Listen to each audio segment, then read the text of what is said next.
Weekend marks 28 years since the death of Princess Diana. From humanitarian work to fashion and film, her legacy continues to captivate the world.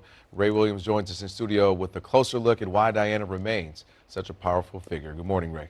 Good morning, Kelvin. Yeah, Princess Diana's legacy has inspired countless books, films, and fashion trends for sure. And nearly 30 years after her passing, the fascination shows no signs of fading. And as you mentioned, her humanitarian work and also her rebel spirit shaped how the world sees the monarchy. And with interest in the royals still strong, I took a look at both her lasting impact and why the royals keep America talking.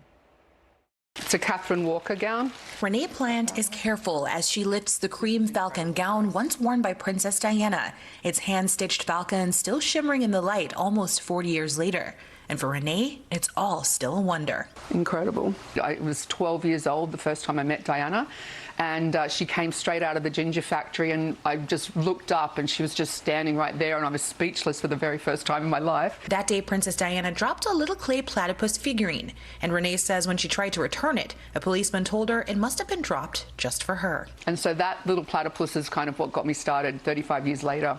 I never in a million years would have thought that I'm on the destiny that I'm on right now, preserving her life and legacy. Renee has collected hundreds of artifacts, including Diana's famed black sheep sweater, and she curates them in the Princess Diana Museum, a 3D virtual museum open worldwide. She's also co-written a book. It's all about the hair with the princess's longtime hairdresser, Richard Dalton. I did write to Prince William and Harry to let them know that that was my intention, to really preserve all of her pieces. They gave me their blessing, which I would not have done what I'm doing if I didn't get that letter from them. Earlier this year, Renee made headlines when she won a $520,000 auction for a dress Diana wore when they met again in 1988. Now to be able to preserve that dress, which represents her kindness, her compassion, and it represents exactly what we're doing with the museum. For royal commentator Meredith Constant, Diana's appeal is rooted in the princess's lifestyle itself. I think what captivates people about Diana is that she can both be seen as a victim to the institution and also as a sympathetic figure. Watching her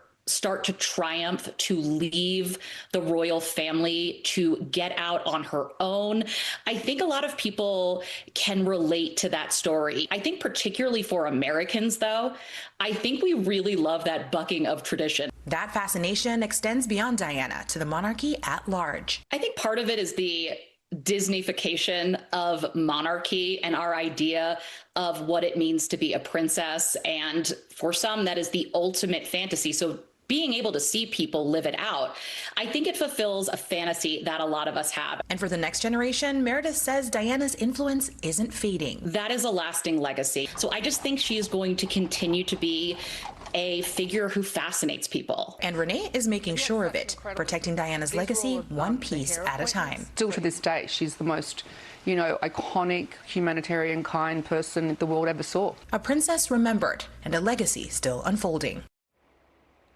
And as the world remembers Princess Diana, August 31st is the anniversary of her passing. Her life continues to inspire, and I personally have been absolutely obsessed with learning more about her life. This is Renee's book, as we mentioned, and Kelvin, I have been in this book. No, I love it so much. I know you. It has you written all over it. Now, tell me a little bit more about Princess Diana's museum. I want to know more. Yeah, so the Princess Diana Museum is the first of its kind. It's a 3D virtual museum, so really cool, with more than 2,700 artifacts. And then visitors from anywhere in the world can kind of step through those digital galleries with Diana's dresses and jewelry and handwritten notes and photographs. And so Renee created it so that Diana's legacy could be protected and globally shared and not scattered in private collections. But she does take some physical pieces to different exhibits and loans them, and eventually she plans to retire them to a museum at home in England, where they belong. And I know that you were sharing with us that you were such a fan as a young girl that her passing, you even did, tell them what you did. My birthday is in a week, so September 7th and August 31st is the day of her passing, and I decided that my birthday needed to be canceled because my princess had passed. So. Yeah, that's how much of a fan. I know, I'm a fan. I'm a longtime fan. Yeah, longtime fan. So great stuff. Thank you so much, Ray. All right, still ahead in the next.